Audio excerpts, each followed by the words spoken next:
When I started my first business, the first thing I did with my earnings was to buy a ring for my mom. Then, with my first paycheck from my 9-to-5 job, I bought an engagement ring for my wife. I was earning very little money each month, but it was honest work. And when the opportunity finally came to buy a watch for myself with my own money, I was just beginning my excitement for collecting watches. And I remember spending hours researching the first watch I wanted to buy. I would go to store displays and literally spend hours just looking at watches. In the end, I decided on a Bulova. It was a Marine Star with a case that was supposed to be carbon. I bought it on sale and I ended up paying almost $200 for it. You can actually see one of my first videos where I talk about it, which, to be honest, I'm a bit embarrassed to watch it again. Es un reloj con un tamaño de caja de mi dedo a mi dedo de 44 milímetros, un grosor de 13 milímetros. Tiene cristal mineral, lo que significa que es bastante resistente a los impactos. La caja está hecha de una combinación de metal con cerámica. Es una innovación bastante buena que tiene este reloj.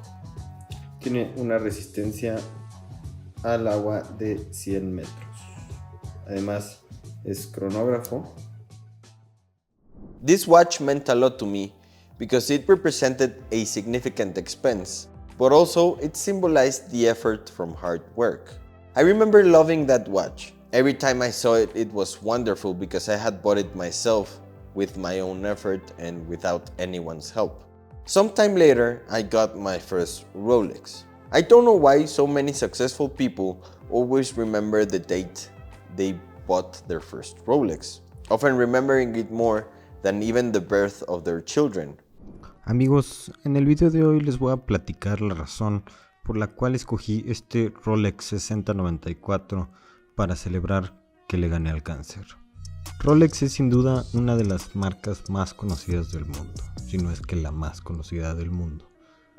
Ellos no tienen ni los mejores relojes ni los más caros, pero ellos representan algo. Y es algo que hacen muchas marcas, pero Rolex lo hace especialmente bien. Ellos representan éxito, representan algún evento importante en tu vida. Y no necesitas tener ni el mejor reloj ni el más caro para celebrar eso. Lo único que necesitas es un Rolex. Honestly, I had to look it up to recall the exact date, which was January 19th, 2021. I was 28 years old. Now, saying you bought your first Rolex at that age might feel like a flex, regardless of whether it was an old and battered one. In reality, nobody really has to know which Rolex it was. Just the fact that it's a Rolex impresses people. At the time, I didn't have much money. I think I nearly emptied my bank account to buy that watch. I bought it because I had just come out of a surgery where I nearly died. Between that and beating cancer, I felt that watch was going to be important to me. It was a very basic Rolex, damaged and with a lot of scars. I think to some extent it was a reflection of myself. After everything my family and I had gone through, the pandemic, my cancer and various surgeries, this watch was basically representing me. Broken, but not destroyed and still working. However, this Rolex represented something. The truth is, I bought this watch because I urgently wanted my first Rolex before turning 30, as if that would make me successful. I needed one because I always heard successful people say, I bought my first Rolex at such and such age, and they were all before 30. So I felt like time was running out and that if I didn't get my Rolex before turning 30, I would never be successful. Can you imagine? I loved watches so much that I decided to dedicate my life to them, buying and selling. And this has opened many doors and opportunities for me. To begin with, there were fewer arguments with my wife because instead of saying, look at the watch I bought, I could say, look at the new watch that arrived for the store. And let me tell you, I attribute most of my success to the great support my wife has always given me.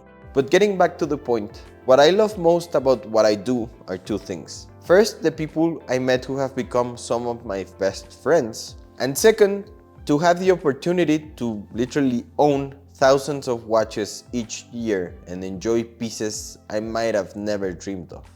I go back and remember I started working at a retail store in August of 2018, more out of necessity than desire.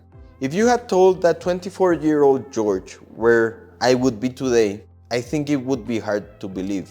Meeting CEOs and directors of the biggest brands in the world, collaborating with many watchmaking houses, and being the CEO of my own business. And especially having the watches I have would honestly blow my mind. All of this video comes from an inspiration because on September 25th, I bought my first AP. I feel like that should also be a date to remember. Why? Well, I don't really know. But I imagine that those who remember the day they bought their first Rolex also recall the time they bought their first AP. What I liked about purchasing this watch is that I already had the chance to try on several watches from the brand. And even though it's an older model, I realized this is the one I liked. Can you imagine spending over $40,000 only to find out that the watch is way too big for you? 33 millimeters for me is perfect. It's extremely slim, it sits beautifully on the wrist, and it's a watch that in my opinion doesn't draw as much attention compared to its current counterparts. I fell in love with this watch, and the reality is I'm going to enjoy it for a while. I probably won't remember the date I bought it, and most likely I'll end up selling it. Unless someone special gifted it to me, it's very hard for me to keep any watch. But it's nice to have this memory, especially to remind you of where you were 5, 10, 20 years ago, and to remind yourself where you could be tomorrow.